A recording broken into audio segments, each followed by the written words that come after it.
ఊహించని వివాదం ఏర్పడింది. శాసనసభలో కైకలూరు శాసనసభ్యులు కామినేని శ్రీనివాస్ గత వైసీపీ ప్రభుత్వంలో సినీ పరిశ్రమకు చెందిన ప్రముఖులను అవమానించారని, సినీ పరిశ్రమ పెద్దలను కలిసేందుకు ఇష్టపడలేదని చిరంజీవి గట్టిగా మాట్లాడడంతో జగన్ సినీ రంగ ప్రముఖులను కలిసేందుకు వచ్చారనడంలో బాలకృష్ణ తీవ్ర అభ్యంతరం వ్యక్తం చేశారు. అప్పుడు ఎవరూ గట్టిగా మాట్లాడలేదని కామినేని శ్రీనివాస్ వ్యాఖ్యలు అవాస్తవమన్నారు. చిరంజీవిని అవమానించారనేది వాస్తవమైనప్పటికీ జగన్ను ఎవరూ గట్టిగా అడగలేదన్నారు.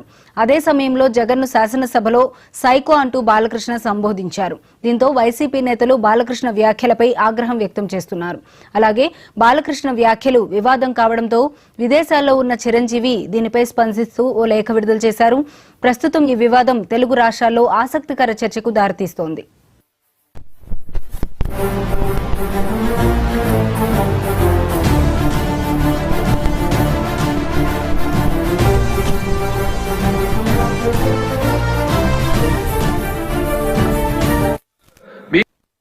అప్పుడు అందరు ఇండస్ట్రీ కలవడానికి వెళ్ళినప్పుడు సైకో గారిని చిరంజీవి గారు గట్టిగా అడిగితే అప్పుడు ఈయన వచ్చాడంది అబద్ధం. గట్టిగా ఎవడు అడగలేదు.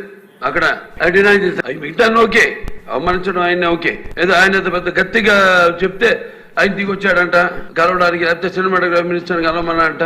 మనం కూడా నాకు ఇన్విటేషన్ వచ్చింది ఇక్కడ ఫిల్మ్ డెవలప్మెంట్ ఒక లిస్ట్ తయారు చేయమని. నాది 9వ పేరు వేశారు. అది ఎవరో ఈయన నేను అడిగాను కూడా, దుర్గేష్ గారిని కూడా అడిగాను, సినిమాటోగ్రఫీ మంత్రి కూడా అడిగాను ఎవడో అడి వేసిందని. Respect human being, even opposition ఆర్ రాస్ 9వ పేరు వేశారు. ఎవడు అడిగాడు గట్టిగా అడిగితే పంపించారు లోపలికి, వచ్చి అడిగాడు కలవడానికి.